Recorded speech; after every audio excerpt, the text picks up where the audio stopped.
ডিসেম্বরে শেখ হাসিনা দেশে ফিরলে এনসিপির জুলাই যোদ্ধারা তাকে বিমানবন্দর থেকে সরাসরি ফাঁসির মঞ্চে নিয়ে যাবে বলে হুঁশিয়ারি দিয়েছেন জাতীয় নাগরিক পার্টি এনসিপির আহ্বায়ক ও বিরোধী দলীয় চিফ হুইপ নাহিদ ইসলাম। বিকেলে রাজধানীতে দলের এক কর্মসূচিতে এ কথা বলেন তিনি। এই সরকার কোনোভাবেই আর এক মিনিটও ক্ষমতায় থাকার 2024 সালের ৩রা আগস্ট বৈষম্য বিরোধী ছাত্র আন্দোলনের উত্তাল সময়ে কেন্দ্রীয় শহীদ মিনার থেকে ঘোষণা করা হয় ঐতিহাসিক এক দফা। শেখ হাসিনা সরকারের পদত্যাগের সেই দাবি আন্দোলনের গতিপথ বদলে দেয়, যার প্রচণ্ডতায় 5 আগস্ট সরকারের পতন ঘটে।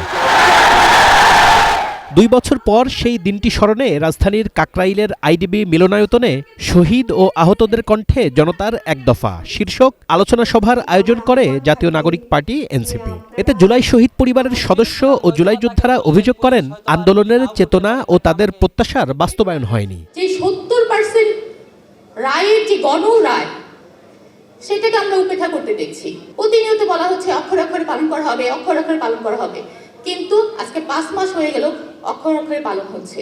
গণভোটের রায়কে পাশ কাটিয়ে গেলে সরকারের গ্রহণযোগ্যতা থাকবে না বলেন এনসিপি নেতারা। যিনি প্রধানমন্ত্রী হয়েছেন উনি 2টা ভোটে প্রধানমন্ত্রী হয়েছেন, একটা ভোটে নয়।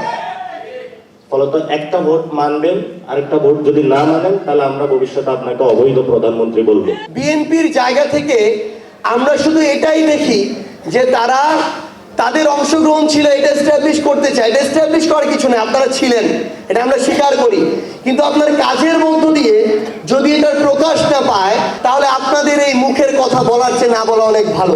বিএনপি সরকার শেখ হাসিনা ও আওয়ামী লীগের পুনর্বাসনে সহায়তা করলে তার পরিণতি সম্পর্কে হুঁশিয়ারি দেন দলীয় প্রধান নাহিদ ইসলাম। যদি শেখ হাসিনা ডিসেম্বরে আসে, সেই ডিসেম্বরে আসার জন্য যে ব্যবস্থা তারেক রহমান করে দেয়, তাহলে সেটার জন্য আপনারা প্রস্তুত আছেন তো? ইনশাআল্লাহ 1400 শহীদ পরিবার, 30,000 আহত, লক্ষ কোটি ছাত্র জনতা সরাসরি ফাঁসির মঞ্চে নিয়ে যাবে।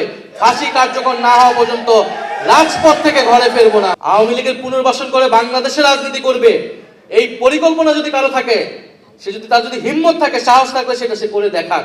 সুশাসন নিশ্চিত করতে না পারলে 5 বছরের আগেই ক্ষমতা থেকে সরে যেতে হতে পারে বলেও সরকারকে সতর্ক করেন এনসিপি প্রধান। বিচার বিচার বিচার চাই, খুনি হাসিনার বিচার চাই। Shekhar Azad, ATN news, Dhaka.